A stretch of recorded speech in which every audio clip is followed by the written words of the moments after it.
We, the National Football League, admit we were wrong for not listening to NFL players earlier and encourage all to speak out and peacefully protest. We, the National Football League, believe Black Lives Matter. I personally protest with you and want to be part of the much-needed change in this country. Well, that was NFL Commissioner Roger Goodell reacting to the Black Lives Matter protest and apologizing for the previous stance the NFL took on racism, specifically players kneeling for the national anthem. And the message did not mention Colin Kaepernick, and that prompted a lot of criticism from players and from fans. But President Trump tweeted this. Could it be even remotely possible that in Roger Goodell's rather interesting statement of peace and reconciliation, he was intimating that it would now be okay for players to kneel or not to stand for the national anthem, thereby disrespecting our country and our flag, end quote. We can't expect more kneeling and more protests from the NFL games. That's the big question. Well, let's ask former Super Bowl champion Burgess Owens, who is running for Congress as a Republican in Utah, and the host of the David J. Harris Jr. Show, David J. Harris. Gentlemen, thanks for being here. Thank you so much. Looking forward to this. Well, Burgess, I want to start with you as a former NFL player. Obviously, since Colin Kaepernick took his famous knee during the national anthem, the NFL took a very strong stance that this shouldn't be done. Players have done it here and there. But now that it's okay and the NFL is saying we approve of this, do you think that we're going to see more players taking a knee? And then the bigger question is those who don't take a knee getting a lot of heat from fans and players. Well, this is, you have to understand how progressives work. They say it's not about the flag. It is all about the flag. That's why they chose that particular moment. That's why the person who's actually started this whole process, the Marxist, that's Kaepernick. It's no question. He's talked about all the bad things that happen in this country. And what the left does they love to take a time in which we all can come together. What happened to George Floyd is something every single American in this country can agree with. But what they look for is every single opportunity, particularly during the election year. Every 4 years this happens, by the way. They find a way to start rioting, getting people angry, particularly their base, which they need. So if Goodell decides to do this, to be one of the biggest mistakes he's ever made. I personally think Goodell is going to go down as the new the Bill Blasio of commissioners. He has not only demeaned the brand of the NFL, which has been fought for years, but he's actually divided our nation by putting us against each other for something that should be unifying, which is our flag. If he does that, it'll be the biggest mistake of his life. And again, at the end of the day, particularly when President Trump wins, we will remember Roger Goodell as being a divider, not a uniter. You know, David, the president last season set up this construct that you were either with the flag and patriotism, or you were with the NFL. Do you think that because of circumstances that have changed? I mean, Frank Luntz, who's a big-time pollster, has said that the last few weeks have really changed the mood of the country in a way that he's never seen in all the years he's been testing messages. So as we head into this fall, do you think that the same message that the president tweeted last year will be a winning strategy as it was then? You know, what I believe the president is doing is he's addressing the issue. He's allowing, I think, these Democratic governors, mayors to expose their hands. You know, they started rioting too soon.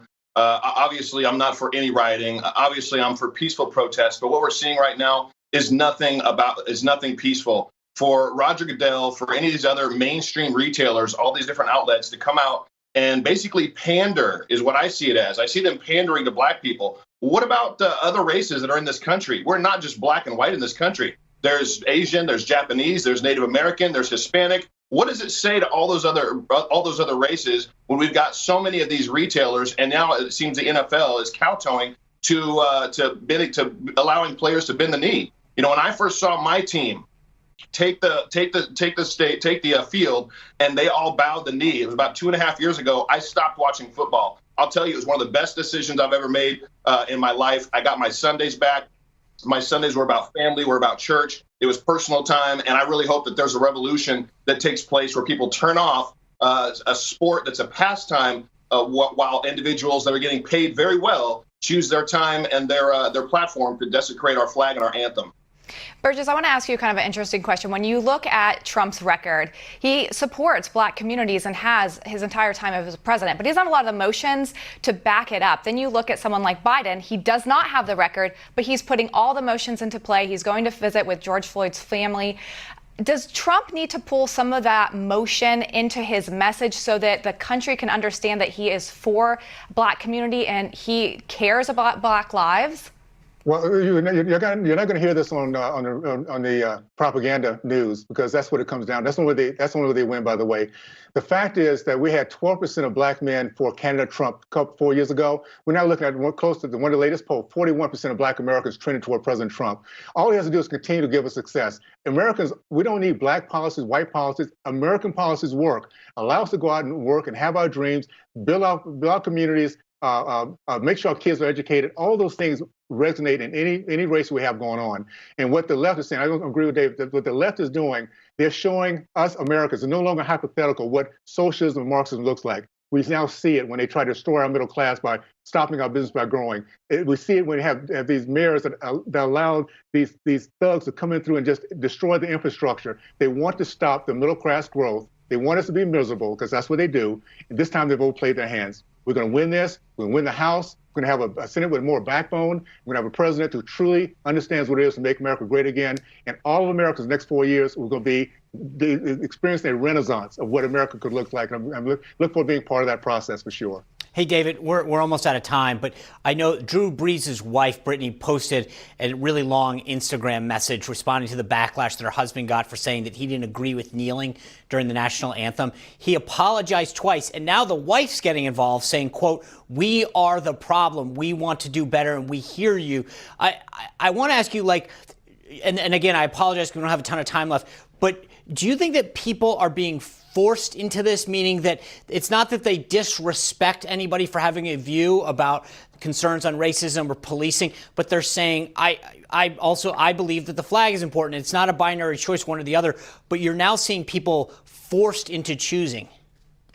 Absolutely. That's what the mob does. They push and they bully, and those are their tactics. They go all the way back to the KKK. The Democrats founded that party. I talk about that in my book, Why I Couldn't Stay Silent, that I believe that the mainstream media, and now not only the mainstream media, but politicians are pushing the same narrative. And it's all about bullying. It's all about manipulation. It's all about control of the people, regardless of what you're standing up for. Who in the world says it's bad to stand for the national anthem and honor our flag? Yet that's literally the line that they're getting Americans to choose is, what are you for? Are you for Black Lives Matter, which is actually an anarchist group, or are you for the flag? It's disgusting. Yeah, I don't like the idea that this is a binary choice. You can care and want to respect the country at the same time. So I appreciate both of your views. Thank you guys for coming here.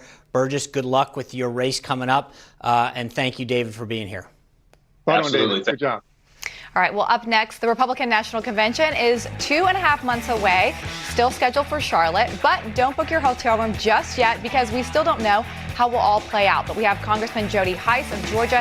He's here to help us figure it out when we return.